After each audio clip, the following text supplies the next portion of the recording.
The losses have moderated.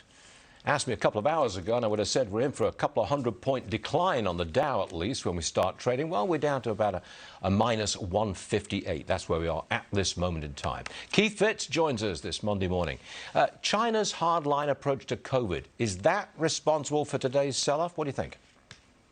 You know, I think to some degree it is, Stuart. And it's not so much what's happening in China, it's what people fear what's happening in China is going to result in the U.S. Will the Fed spend more money? Will Western leaders use this as an excuse to lock down inflation, both of which could worsen the supply chain challenges and increase inflation? So that's where traders went today very quickly, and the computers took over. Now, this is a huge week for big tech earnings. I believe Microsoft is tomorrow, Alphabet's tomorrow.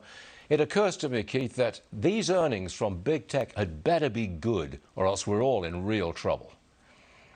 I could not agree more strongly with your statement. They had better be good or everybody else was going to get Netflixed. I mean, Netflix's performance was so bad it's now a verb in my mind.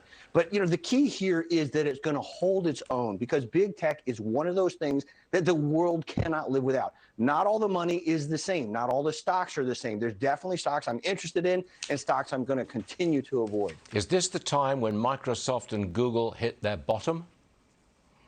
You know, I don't know about Google, but Microsoft definitely possible. The buying we're seeing right now is certainly symptomatic of that. There's a lot of money that wants to go to work, that has to go to work. So I think we're beginning to see that in the futures. Whether it's going to be a sustainable rally, I don't know. I suspect given the Fed hangover, we're going to have one or two more solid smackdowns before your neighbors start swearing off stocks. That's the time when you really pile in. Yeah, but how do I know when the smackdowns are done? You see, you never know, do you?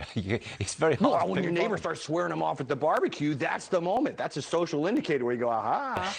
Yeah, that's a good point. It's like a taxi driver. All right, one last one. What do you make of Twitter possibly accepting the bid from Musk? How cool is this? I cannot. This is a battle I've been waiting for a long time. He's gone full corporate raider. They have no choice but to try to control the narrative right now because they can't brush him off. They can't put him away. They can't pretend he doesn't exist. I love the fact that they may make a decision by even today. If he gets it, that's the point where I'm actually finally going to think about buying Twitter. It's great. Right. Very interesting. All right, Keith, thanks for joining us. I'm sure we'll be seeing you again real soon. Hi, it's Keith here. Thanks for checking out today's highlight clip. What'd you think? Did I make sense? Is there something you'd like to add? Make sure you leave a comment down below and of course click subscribe to keep up right here on YouTube or sign up for the email newsletter at the link below. You can also find me on Twitter and Instagram for my real-time thoughts on markets, analysis, and a whole lot more.